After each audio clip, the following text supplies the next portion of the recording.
তায়াম্মুম আমরা কিভাবে করব আর কখন করতে পারবো? তায়াম্মুম অজুর বিকল্প।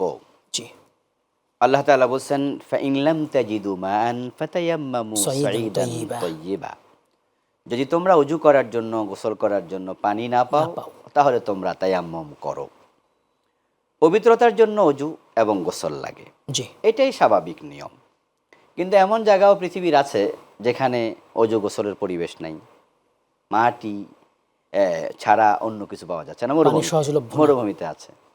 তো দেখা যাচ্ছে এমন জায়গায় আছেন গাড়িতে আপনি পানি পাচ্ছেন না, ট্রেনে, বিমানে অনেক সময় হয়ে যায়। সলাতে রক্ত চলে যাচ্ছে। অথচ আপনার উপর কিন্তু পবিত্রতা অর্জন করা ফরজ। আর পবিত্রতা অর্জন করা কখন ফরজ হবে? কাবা তাওয়াফের জন্য, মৎস্য কোরআনের জন্য, সালাত কায়েমের জন্য। সলাতের জন্য। তো আপনার সালাতের সময় চলে যাচ্ছে, আপনার অজু ফরজ, গোসল ফরজ, কি করবেন তখন? বিকল্প হিসেবে আপনাকে তায়াম্মুম করতে হবে।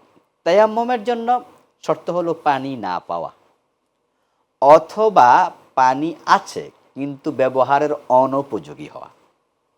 জি জি, কিন্তু উপযোগী এই না। দুই শর্তের বাহিরে তায়াম্মুম চলবে না। অনেকে কিন্তু পানি আছে, ইউজ করে না। আমি দেখি বিমানে কিন্তু পানি আছে, টয়লেটগুলোতে টয়লেটগুলো পানি আছে। অ্যাভেলেবল লোক তায়াম্মুম করছে। আমি যখন টয়লেটে যাই, আমি দেখি যে অ্যাভেলেবেল পানি, ভিতরে পানি আছে। তো আপনি পানি কম ইউজ করেন, ফালাইয়েন না, তাহলে হয়ে গেল। পানি থাকতে কিন্তু তায়াম্মুম বাতিল। এই জন্য শর্ত হলো পানি পাওয়া না যাওয়া, অথবা পানি ব্যবহারের অনুপযোগী হওয়া। এখন মাটি বা মাটি জাতীয় যে কোনো পদার্থ, ইট, ছুরকি, চুন, পাথর, এগুলো সব মাটি। তো ওগুলোর মাঝে আমরা পাথর মারবো, তায়াম্মুমে হাত মারবো। আমাদের তায়াম্মুমের ফরজ তিনটি মনে রাখতে হবে। এক জি। নাম্বার, এরাদা করা, চিন্তা করা যে আমি তায়াম্মুম নিয়ত করছি। করা। এই নিয়ত, এই চিন্তাটাই এনাফ। জি। নাওয়াইতুয়ান আতায়াম্মামু বলা দরকার নাই। আমি অন্তরে। তায়াম্মুম করছি মুখে বলা দরকার নেই, জি। প্ল্যান করছি, দ্যাটস এনাফ। দ্বিতীয়, আমি হাত মারবো ওই মাটিতে, পবিত্র মাটি হওয়া লাগবে কিন্তু, অথবা ওই ইট, বালি, সিমেন্ট যেটা আছে জি, মাটি মেরে, জাতীয় পাথর। তারপরে যদি ধুলাবালি লেগে থাকে আমি হালকা আলতো করে ঝেড়ে নেব।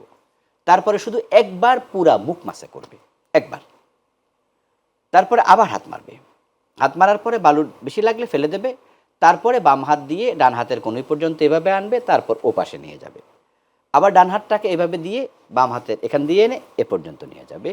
তাহলে দুই হাত মাসে করা, মুখমণ্ডল মাসে করা। মাসে করা। মাথা মাসে তায়াম্মুমে নাই, পা ধৌত করা, পা মাসে করা তায়াম্মুমে নেই। নেই। তায়াম্মুম হয়ে গেল, নামাজ পড়ে ফেলবে।